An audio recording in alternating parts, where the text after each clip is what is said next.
You know, Andres, I embarrass myself live all the time. Oh, you mean your haircut? That's not exactly what I was talking about, but yeah, I guess so. I was talking more about the time that I brought an electric guitar and no amp to a solo gig. Oh my gosh, I was there. I remember. We're all young. We all make mistakes. That one was kind of a bad one. I know, that was an important gig too. But yeah, I know. Who knows how my life would have turned out if I had really given that gig the proper due. I know. To someone who doesn't know better, they might think, hey, why not? A guitar is a guitar, right? Not exactly the case. We're going to talk about why, generally, when you see live performers, you see them with acoustic guitars and not electric guitars. When they're doing a solo gig. Specifically solo gigs. Correct. Right? So Correct. what do you think is the main reason that you see acoustic guitars more than electric? The reason I see is that an acoustic guitar, I mean, it can be acoustic electric, of course, with it.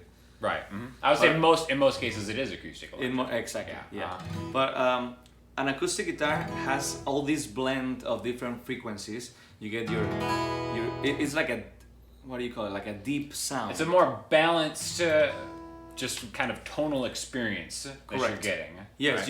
you get in the low end, your bass.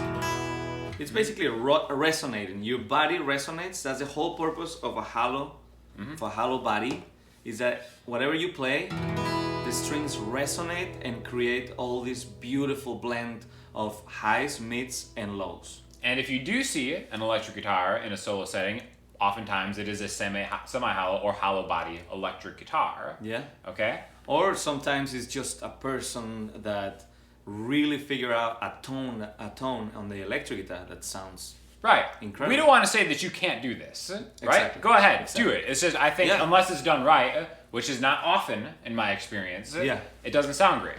You're saying John Mayer is one example of... Yeah, John Mayer, I've seen him do like a whole song with an electric guitar. It sounds incredible. But he has incredible experience with his gear, with his amps, with his tone and his pedals. So when you hear it, it's like, yeah, he can play in any setting, with a band or without a band. It just sounds awesome. And a lot of it is obviously a master player with a master sound guy, most likely, and a ton of experience. And the gear that he uses really has a very focused, tight low end, which on an electric guitar... It's not really right? there unless you... And that's why when you play open chords on an electric guitar, a lot of time, like that's a G chord, I'm getting so much of that low mid-range, it just doesn't necessarily sound good in a solo performing environment. Correct. Again, good is all relative, right? So that's why you'll see a lot of acoustic guitar players, because this problem is usually mitigated. You know what I mean? There's just a good response that you have a little more control over. The one thing too, because you might be thinking like, oh, well, when I'm at home and I'm just kind of playing and singing to my like electric guitar, it sounds fine. The one thing that you may not anticipate, which was my experience years ago when I first tried this with an electric guitar, is when you're playing in front of a bunch of people and you have a PA Sounds or an amp or whatever, sounds totally different. It's a different room. Yep. People absorb this, like the sound is absorbed with the people and the walls, or they may not be walls. And sound is gonna be different. People specifically, right? People will eat up your low end. Oh yeah. Right? So when you're doing something in like a sound check, you have to like anticipate. I mean, it's incredible. Like I've done it where I started playing a gig. It sounds awesome, and there's not many people in the place, and then suddenly a table sat in front of where I got my gear over here and another table over there, and suddenly I don't hear my low end. I'm like, what happened? It's just gone. And it's just the sound. The sound works differently depending on what objects or people are in front of the speaker. They just eat it up. Uh-huh. And specifically with an electric guitar, because of the response of that low end being brought to you by the pickups, it does not do a great job of carrying well. Yeah. And that's why it ends up being kind of like harsh and tinny a lot of the time. Specifically with like a single coil guitar or something like that, which is low output in general. Well, what I see with a band is that because the guitar has this higher and mids, you know, like it's like a mids and the high end of the spectrum, the sound, and it doesn't have so much of the bass, and that's why you have a bass player, which is you know, they're complementing each other. Then you have a drummer, so it's this full. You're getting everything: the rhythm and the low end and the high end. And then when you're on a solo performance, with an acoustic guitar, then you also get in your basses here, That's right. and you also have your percussive side here. You know? That's right. You get a little bit of everything. You can create get the whole everything. band experience. That's why it sounds way better to do this. Yeah. Just listen to this. I'll try doing that on an electric guitar. Right. It's like, you know, you can kind of get the click, Well, but you're not getting the. Yeah, and especially I noticed you have it on a setting that is with a lot of low end. Sure. Yeah. Like, you know, But yeah, like this is a better example of how it would This is a better sound. It's just kind of like it's tinny. It's like it's Right. not really Yeah. a big sound. Yeah, it's not. It most of the time it won't get the job done. Yeah. Right. I don't know.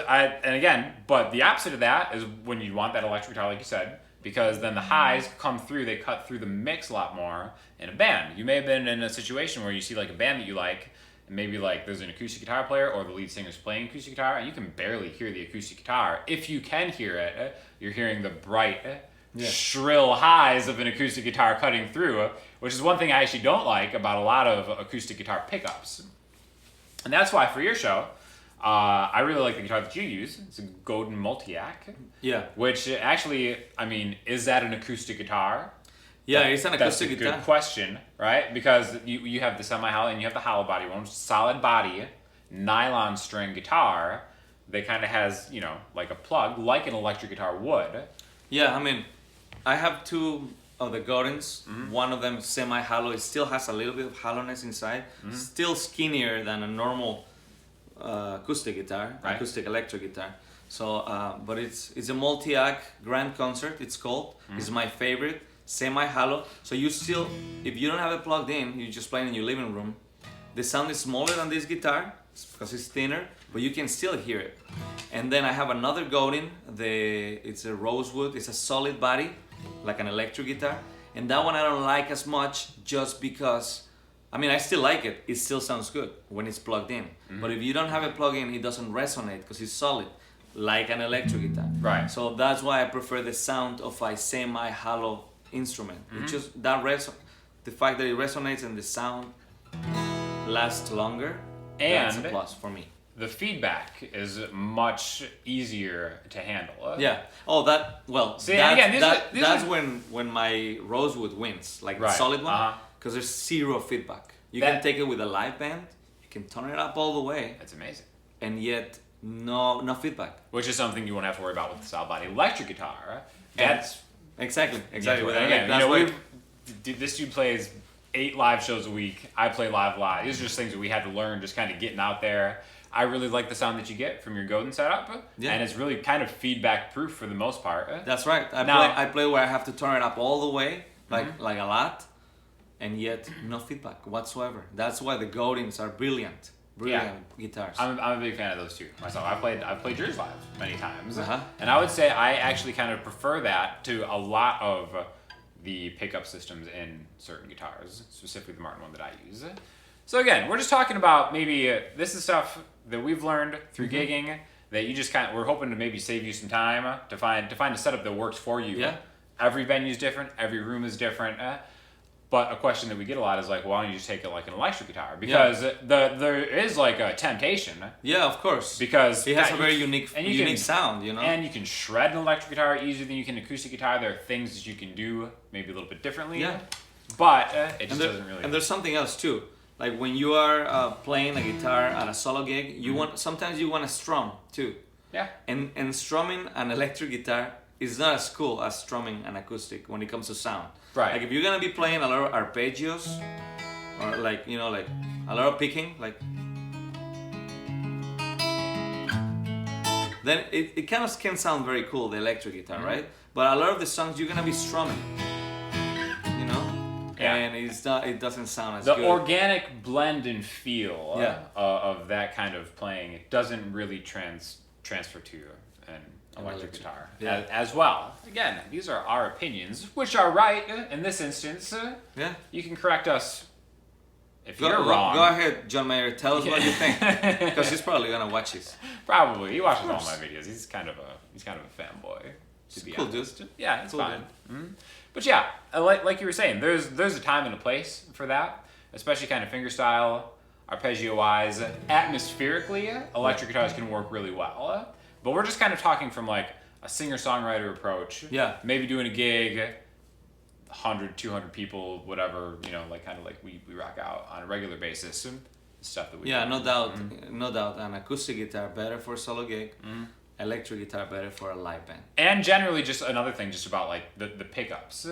Yeah. Usually, an acoustic guitar will have active pickups. That's why they take a battery. An electric guitar many times does not. Now there are some active electric guitars that you have a battery.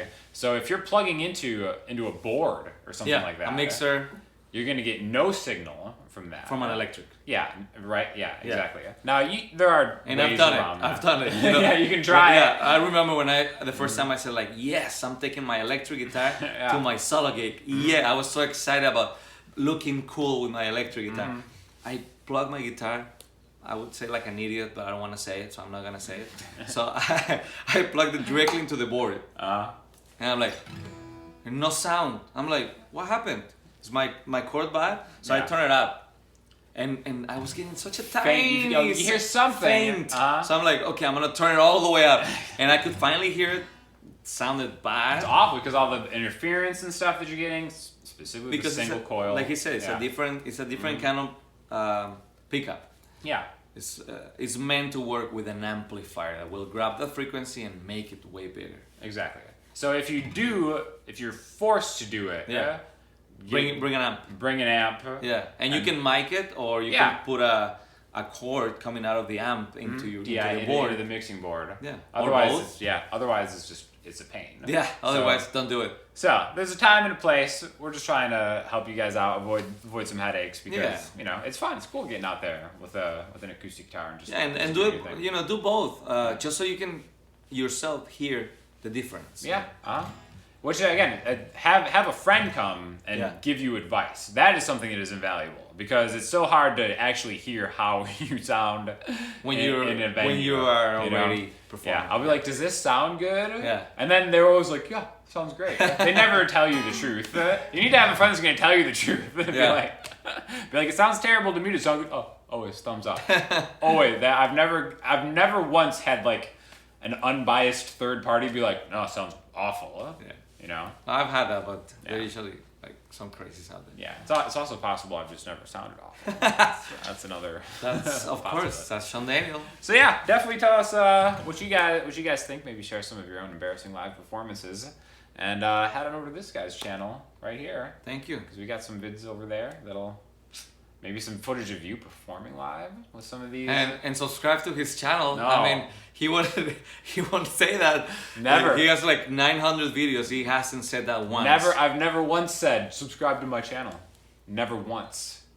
It's a badge of honor that I've never told people to subscribe.